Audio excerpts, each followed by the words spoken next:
এজন বক্তাই ক'লে, শুভাকাংক্ষীয়ে কৈছে যে টাই আহোম ছাত্ৰ সন্থাই অসমত অভিভাৱকত্বৰ দায়িত্ব পালন কৰিব লাগে। আৰু টাই আহোম ছাত্ৰ সন্থাই যিটো পূৰ্বৰ যিটো ধাৰা চাওলুং চুকাফাৰ বা তাৰ উত্তৰসূৰী স্বৰ্গদেউসকলৰ যি সম অধিকাৰ সম মৰ্যাদা সেই ধাৰাৰে আগুৱাই আমি সমাজখন প্ৰতিষ্ঠিত কৰিব লাগে। আৰু আমি পোনপ্ৰথমেই এটা কথা স্বীকাৰ কৰিব, আমি সাম্যবাদ আৰু সমাজবাদৰ মাজেৰে আমি সমাজখন প্ৰতিষ্ঠা হোৱাটো আমি অন্তৰকৰণে কামনা কৰোঁ। কাৰণ এইখন অসমত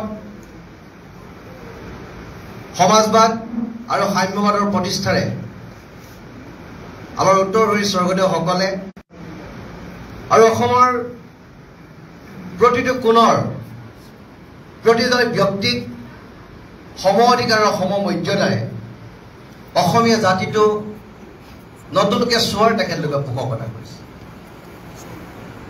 আৰু আমিও টাই আহোম ছাত্ৰ সন্থাৰ যিসকল কৰ্মী আছোঁ সেইসকলে কেতিয়াও স্বৰ্গদেউসকলৰ সেই নীতি আৰু আদৰ্শৰ পৰা আমি পৃথকতাবাদী চিন্তা চৰ্চাৰে আগবাঢ়িব বিচৰা নাই আৰু আমি নিবিচাৰোঁ।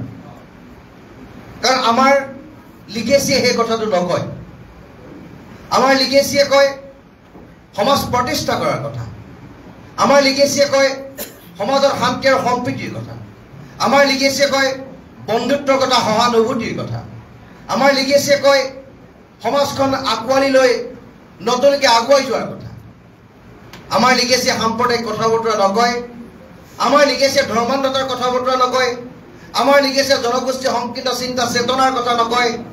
আমাৰ লিগেচিয়ে কেতিয়াও আনক বিদ্বেষভাৱেৰে এটা বেলেগ এটা চোৱাৰ দৃষ্টিভংগীৰে কথা বতৰাবিলাক নকয়। আমি সমাজত থকা প্ৰতিজন নাগৰিকৰ প্ৰতিটো ক্ষেত্ৰত আমি সমবিকাশ সম উন্নয়নটো আমি বিচাৰোঁ। কাৰণ এইখন অসমত বা এইখন বিশ্বত যেতিয়া গণতন্ত্ৰৰ কোনো পৰিকাঠামো সৃষ্টি হোৱা নাছিল, সংবিধানৰ যেতিয়া ক যেতিয়া সৃষ্টি হোৱা নাছিল, তেতিয়াই স্বৰ্গদেউ চাওলুং চুকাফাই সম অধিকাৰ সম মৰ্যাদাৰ ওপৰত গুৰুত্ব দিছিল। আৰু স্বৰ্গদেউ চাওলুং চুকাফাই অসমত বসবাস কৰা প্ৰতিটো জাতি জনগোষ্ঠীৰ সম অধিকাৰ আৰু সম উন্নয়নে অসমীয়া জাতিটো নতুনকৈ গঢ়াৰ কাৰণে প্ৰয়াস কৰিছে। আৰু ইমান এটা বিজ্ঞানসন্মত দৃষ্টিভংগী আৰু দূৰদৰ্শী চিন্তা চেতনাৰ মাজেৰে অসমীয়া সমাজখন আগবঢ়াই নিয়াৰ ক্ষেত্ৰত তেখেতে অভূতপূৰ্ব কাৰ্য কৰিছে। আৰু সেইকাৰণে ৬২০টা বছৰ আহোমসকলে অসমত সগৌৰৱে মিলিজুলি বসবাস কৰা এক পৰিৱেশ ৰচনা কৰিছিল আৰু শাসনযন্ত্ৰ সেই জনগোষ্ঠীটো চত থৈছিল।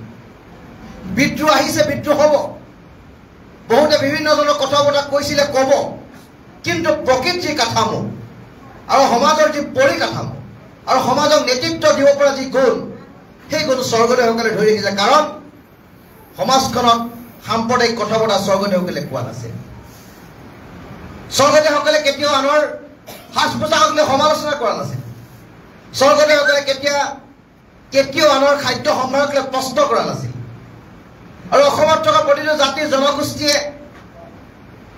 নিজৰ স্ব অধিকাৰে উপাস্য দেৱতাসকলক পুজি যিটো পৰম তৃপ্তি লাভ কৰে, সেই উপাসনা পদ্ধতিক লৈ প্ৰশ্ন কৰা নাছিল।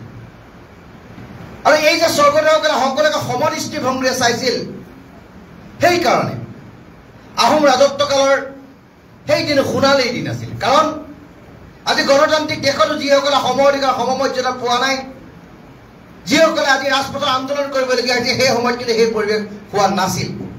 হয়, সেই সময়ত কিছুমান কথা বতৰাই ক্ৰিয়া নকৰা নহয়। বিভিন্ন জনগোষ্ঠীৰ মাজত মনোমালিন্য হৈছিল, মতানৈক্য হৈছিল।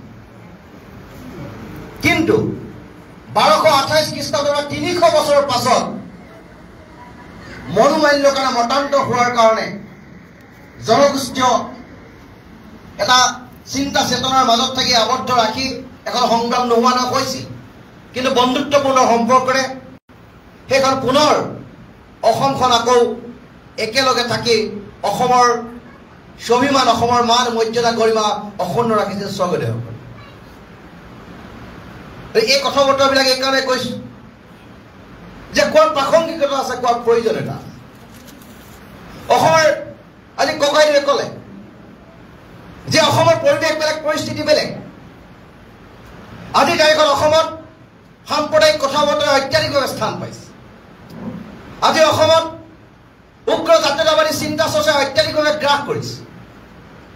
এইখন অসমত জনগোষ্ঠীয় চিন্তা চেতনাৰ মাজত থাকি অসমখন ভাগ ভাগ কৰাৰ প্ৰৱণতা মানুহে পুহি ৰাখিছে। ভাষাক লৈ প্ৰশ্ন কৰিছে, সাজ পোছাকক লৈ প্ৰশ্ন কৰিছে, ধৰ্মক লৈ ৰাজপথ উত্তাল হৈছে। এই পৰিৱেশত চাওলুং চুকাফাৰ নীতি আদৰ্শৰে আদৰ্শান্বিত এইখন অসমত এইটো অসমীয়া জাতিয়ে পুনৰ যদি প্ৰতিষ্ঠা লাভ কৰিব লাগে, তেতিয়াহ'লে আমি সেই অতীতৰ মধুৰ দিনলৈ আমি ঘূৰি যাব লাগিব, য'ত নাছিল কোনো সাম্প্ৰদায়িকতাবাদ, য'ত নাছিল কোনো উগ্ৰ চিন্তা চেতনা, য'ত নাছিল কোনো ধৰ্মান্ধতা, য'ত নাছিল কোনো সংকীৰ্ণ চিন্তা চেতনা, য'ত নাছিল কোনো জনগোষ্ঠীয় সেই ক্ষুদ্ৰ চিন্তা চেতনাই পৰিৱেশ সৃষ্টি কৰা নাছিল। সেই অসমখনলৈ আমি ঘূৰি যাব লাগিব। আৰু তাৰ কাৰণে পৰিৱেশ আমি ৰচনা কৰিম। কোনে ৰচনা কৰিম? সেই পৰিৱেশ অসমত থকা প্ৰতিটো জাতি জনগোষ্ঠীয়ে ৰচনা কৰিব লাগিব। সেই পৰিৱেশ অসমত থকা প্ৰতিজন সমাজ হিতৈষী ব্যক্তিয়ে ৰচনা কৰিব লাগিব। সেই পৰিৱেশ অসমৰ প্ৰতিটো ৰাজনৈতিক দলে কাণ পাতি ল'ব লাগিব। সেই পৰিৱেশ অসমৰ জাতীয় সংগঠনৰ প্ৰতিজন নেতাই ল'ব লাগিব। সেই পৰিৱেশ ধৰ্মগুৰুসকলে ল'ব লাগিব। আৰু তেতিয়া অসম বাচিব, অসমীয়া বাচিব। নহ'লে অসমো নেবাচিব, অসমীয়া নেবাচিব। ৰাজনৈতিক অধিকাৰ অসমীয়া মানুহৰ ওচৰত কাঢ়ি লৈ গুচি যাব। লেণ্ড ৰাইটৰ যেতিয়া কথা আহিব, সেই লেণ্ড ৰাইট নোহোৱা কৰি এই জাতিটোক নিশকতীয়া ডাল দৈত্য জাতিলৈ পৰিৱেশিত কৰিব। সেই পৰিৱেশৰ পৰা আমি উদ্ধাৰ হ'ব লাগিব। সেই পৰিৱেশৰ পৰা উদ্ধাৰ কৰিবলৈ যাওঁতে আমি সকলোৱে সমাজবাদ আৰু সাম্যবাদৰ কথা বতৰাবিলাকৰ ওপৰত গুৰুত্ব প্ৰদান কৰিব লাগিব। চাওলুং চুকাফাৰ নীতি আদৰ্শ সমাজখনক পুনৰ প্ৰতিষ্ঠা কৰিব লাগিব। আৰু সাংস্কৃতিক দোলেৰে শ্ৰীমন্ত শংকৰদেৱে যিদৰে অসমীয়া জাতিৰ পৰিকাঠামোটো গঠন কৰিছিল, সেই সাংস্কৃতিক দোলেৰ পৰিকাঠামো গঠন কৰা শ্ৰীমন্ত শংকৰদেৱক আমি মাতি আনিব লাগিব। তেখেতৰ নীতি আদৰ্শ সমাজ জীৱনত প্ৰতিষ্ঠা কৰিব লাগিব। তেতিয়া জাতিটো বাচিব, তেতিয়া অসমখন বাচিব। অসমীয়া ছেকেণ্ড ক্লাছ চিটিজেন হৈ তেখেতলোকৰ হাত পাতি জীয়াই থাকিব লাগিব। সেয়েহে মই আপোনালোকক কৈছোঁ, আহক আমি অসম বছৰ প্লেনিং কৰোঁ। আমি আহোম বছৰ প্লেনিং আমি নকৰোঁ। আহোমে উগ্ৰ জাতীয়তাবাদৰ চিন্তা চেতনাৰ পোষকতা কৰিব নোৱাৰে। আমি এই কথা কেতিয়াও ক'ব নোৱাৰোঁ যে আহোম জনগোষ্ঠীৰ জনজাতিকৰণৰ মৰ্যাদা বেলেগক উপেক্ষিত কৰক। আমি সেই কথা ক'ব নোৱাৰোঁ। আমি ক'ব নোৱাৰোঁ যে আহোম জনগোষ্ঠীৰ 55 লাখ লোকক সাংবিধানিক অধিকাৰ প্ৰদান কৰক, বেলেগ জনগোষ্ঠীক সেই অধিকাৰৰ পৰা বিৰত ৰাখক। সেই কথা আমি ক'ব নোৱাৰোঁ, কাৰণ আমাৰ লিগেচিয়ে সেই কথা নকয়, আমাৰ কথা নকয়। আমাক মন মগজু বিবেকে এই কথাটোহে কয়, আমাৰ ব্লাডে এই কথাটো কয়, আমাৰ লিগেচিয়ে এই কথাটো কয় যে আমাক জীয়াই থাকিবলৈ দিয়ক। তাৰ লগে লগে অসমত বসবাস কৰা প্ৰতিটো জাতি জনগোষ্ঠীৰো সমবিকাশ সমন্বয়ৰ ধাৰাটো আপোনালোকে বৰ্তাই ৰাখক। আমি সেই কথাটো কওঁ। আমি ৰাজপথ আন্দোলন কৰিছোঁ। আমি এখন অসমৰ গণতান্ত্ৰিক ৰজাজনক আমি প্ৰশ্ন কৰিছোঁ। ভাৰতবৰ্ষৰ ৰাজনৈতিক নেতাজনক আমি প্ৰশ্ন কৰিছোঁ যে ভাৰতবৰ্ষৰ এটা প্ৰান্তৰ এটা চুকত আহোম জনগোষ্ঠীৰ এখিনি মানুহ আছে, মাত্ৰ ক্ষুদ্ৰ এখিনি মানুহ।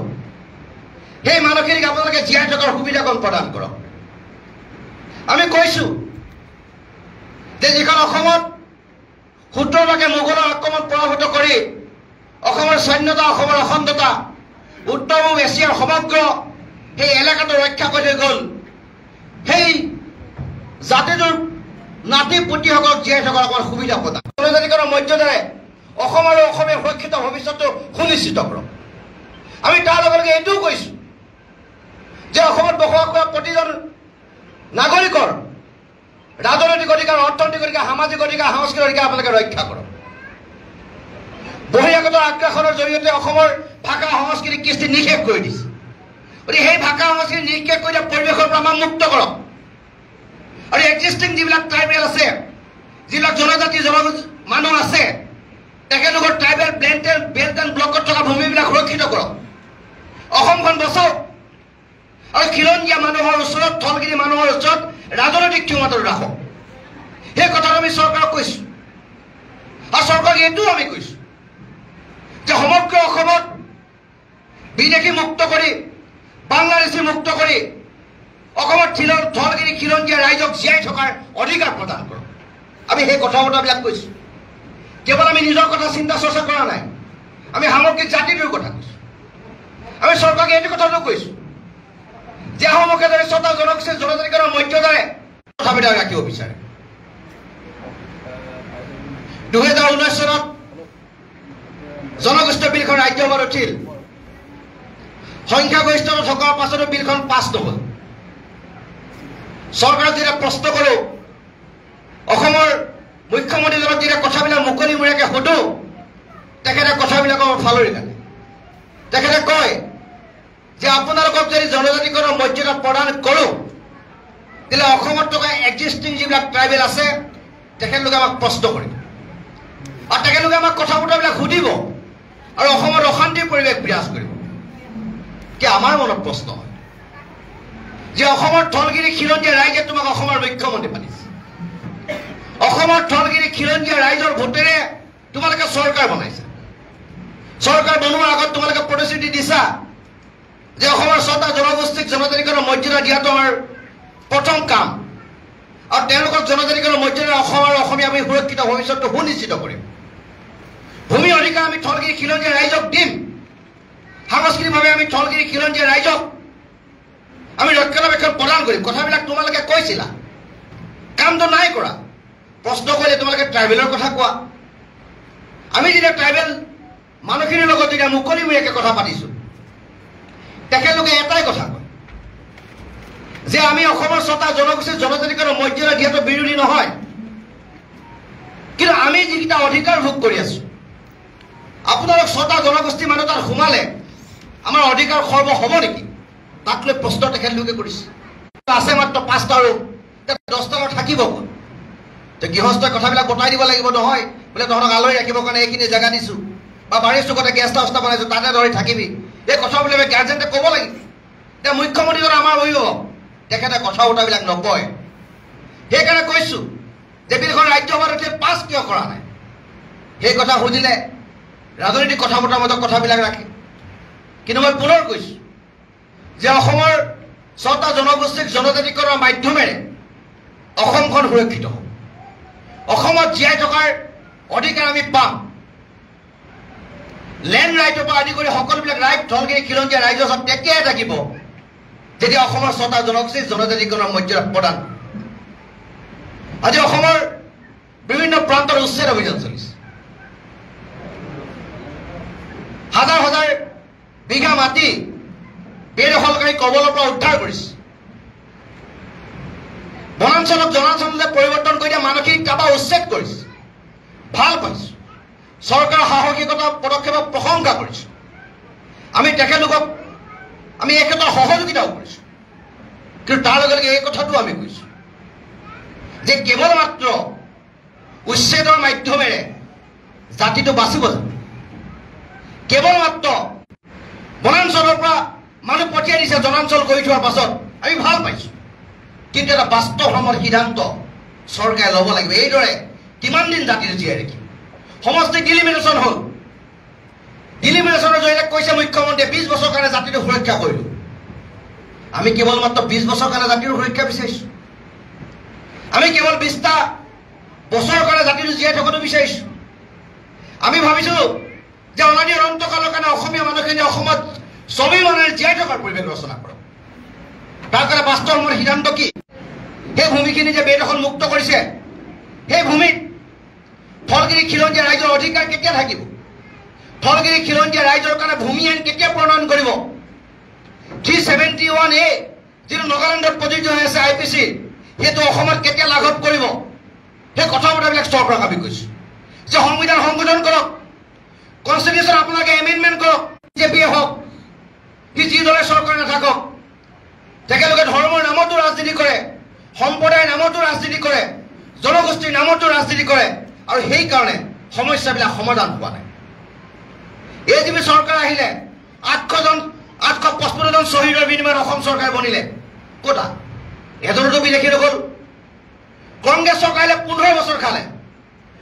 তৰুণ গগৈ লাষ্টত লিখি থৈ গুচি গ'ল বিধানসভাত এটা প্ৰস্তাৱ লিখিলে যে এক্সিষ্টিং ট্ৰাইবেলবিলাকৰ কোনো হানি বিঘিনি নোহোৱাকৈ অসমৰ 6টা জনগোষ্ঠীক জনজাতিকৰণৰ মৰ্যাদা প্ৰদান কৰিব পাৰি সেই যে কথাটো লিখি থৈ গ'ল এটা কথাটো সৰ্বদলীয় সভাত কোনো কাৰ্য নকৰে কংগ্ৰেছে এতিয়া কৈছে যে বিজেপিয়ে আমাক জনজাতিকৰণৰ মৰ্যাদা প্ৰদান কাৰণ জনগোষ্ঠীক ঠগিছে জাতিটোক ঠগিছে থলগিৰি খিলঞ্জীয়া ৰাইজে ভোট লৈছা চৰকাৰ বনাইছা তাৰপিছত আমাক তোমালোকে অধিকাৰ প্ৰদান নকৰিবা প্ৰশ্নবিলাকতো আমি সুধিম সোধাৰ অধিকাৰ আছে গণতান্ত্ৰিক দেশৰ নাগৰিক যিখন সংবিধানৰ শপত লৈ তোমালোকে মন্ত্ৰিত্ব লাভ কৰিছা মুখ্যমন্ত্ৰী হৈছা প্ৰধানমন্ত্ৰী হৈছা সেই সংবিধানৰ আধাৰত আমিও আছো সেই তিৰংগ পতাকা তলত থাকে আমি নিজকে স্বাভিমানী ভাৰতীয় বুলি কৈছো গৌৰৱী অসমীয়া বুলি কৈছো প্ৰশ্ন সোধাৰ অধিকাৰ আমাৰ আছে আমি সুধিম উত্তৰ আমাক দিব লাগিব আৰু এই প্ৰশ্ন সোধাৰ অধিকাৰ আপোনালোকৰ আছে সুধিব আপোনালোকে নিজ নিজ এলেকাত যে এই কামটো আপোনালোকে কিয় কৰিছে কিয় সামগ্ৰিকভাৱে অসমৰ অসমীয়াৰ অস্তিত্ব ৰক্ষাৰ শেষৰখন সংগ্ৰাম বুলি কোৱাৰ পাছতো অধিকাৰবিলাক আমাক দিয়া নাই আৰু এই জনজাতিকৰণৰ মৰ্যাদা দি দিয়া 6 নং দফা কাৰ্যকৰীকৰণ কৰা আৰু ইনাৰলাইন পাৰ্মিটৰ ব্যৱস্থা কৰা অসম সুৰক্ষিত ভূমি সুৰক্ষা সকলো সুৰক্ষা হ'ব কিন্তু তোমালোকে কামবিলাক নকৰা সেইকাৰণে মনটো বেয়া লাগে আৰু ৰাজনৈতিক বাতাবৰণৰ মাজত এই কথা বতৰাবিলাক আহি খুব মনটো দুখ পাওঁ এতিয়া অসমৰ পৰিৱেশটো সঁচাকৈ বেয়া হিন্দু কওক মুছলমান কওক জনগোষ্ঠীয় চিন্তা চেতনাই কওক এই পৰিৱেশৰ মাজতে মানুহখিনি আছে আজি চাউলুং চুকাফাৰ নীতি আদৰ্শৰ কথা কৈ যেতিয়া অসম দিৱসৰ কথা কওঁ সেই মুহূৰ্ততে কেইজনমান ব্যক্তিয়ে কৈ দিয়ে যে চুকাফা আক্ৰমণকাৰী আছিল চুকাফাক বাবৰৰ লগত তুলনা কৰা হয় চুকাফাক আকবৰৰ লগত তুলনা কৰা হয় তেতিয়া মন আৰু বিবেকত কিছুমান প্ৰশ্ন উদয় হয় যেতিয়া লাচিত বৰফুকনক দিল্লীৰ মছজিদত চিনাকি কৰি দিয়াৰ পাছত তেখেতক জাতীয় বীৰ সজোৱাৰ পাছত তেখেতৰ নামত 34টা ৰিজনেল লেংগুৱেজত কিতাপ ছপা হোৱাৰ পাছত যেতিয়া সমষ্টিক ইলিমিনেশ্যন নামত আমাৰ মানসিক যেতিয়া কোঠাঘাত কৰিলে তেতিয়া মনৰ মগজুৰ প্ৰশ্ন আহে যে হাই আমি কোন দিশলৈ গতি কৰিছোঁ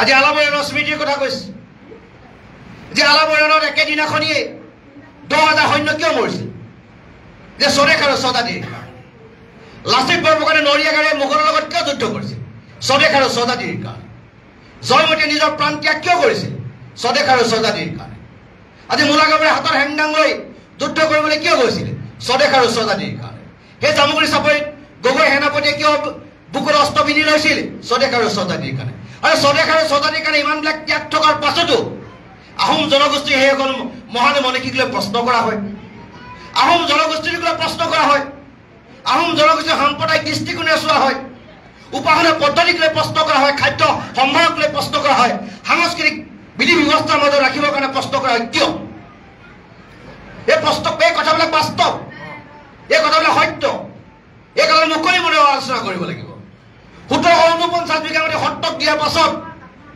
সেই সত্ৰৰ মানুহখিনি কিয় এটা বেলেগ এটা দৃষ্টিভংগীৰে চায় পিতাম্বৰ দেৱগোস্বামীক মই কথাবিলাক সুধিছিল মেডাম মেফিলে মই মাতি আনিছোঁ আপুনি ভাষণ দিব লাগিব বোলে কিয় তুমি এজন প্ৰথম আহোমৰ ল'ৰা যিজনে মোক মেডাম মেফিৰ ভাষণ দিব লাগিব সত্ৰ স্বৰ্গদেউসকলে স্থাপন কৰিছে যে বৈষ্ণৱ সংস্কৃতিৰ প্ৰচাৰৰ প্ৰসাৰৰ কাৰণে তেখেতলোকে অৰিহণা যোগালে যে আপোনালোকে তাৰ অধিষ্ঠিত হৈ আছে অসমীয়া সমাজখন আপোনালোকে পুনৰবাৰ প্ৰতিষ্ঠা কৰাৰ প্ৰয়াস কৰিছে ভাল পাইছোঁ আন্তৰিকতাই আঁকোৱালি লৈছোঁ কিন্তু স্বৰ্গদেউসকলে কি কৰি থৈ গ'ল সেই কথাটো আপোনালোকে মুকলিমূৰীয়াকৈ আমাক ক'ব লাগিব সেইকাৰণে পিতাম্বৰ দেৱগোস্বামী ধন্যবাদ চিৰকৃতজ্ঞ শিৱসাগৰ বৰ্ডিং কেম্পৰ কথাখিনি মুকলিমূৰীয়াকৈ কৈ দিছে ৰাইজে ভাল পাইছে আঁকোৱালি লৈছে এইদৰে কথা বতৰাৰ মাজে জাতিটো আগুৱাই লৈ যাব লাগে সমগ্ৰ অসমত আপোনালোকে চাওক আপোনালোকে যদি গুগল যদি বেছিকৈ টিপি থাকে দেখিব হিষ্টৰিকেল মনুমেণ্টছবিলাক ব্লাৰ কৰি দিওঁ অসমখন যদি ছেটেলাইট যদি চোৱা যায় দেখিব যে কলা কলা গোটেইখন কলা একো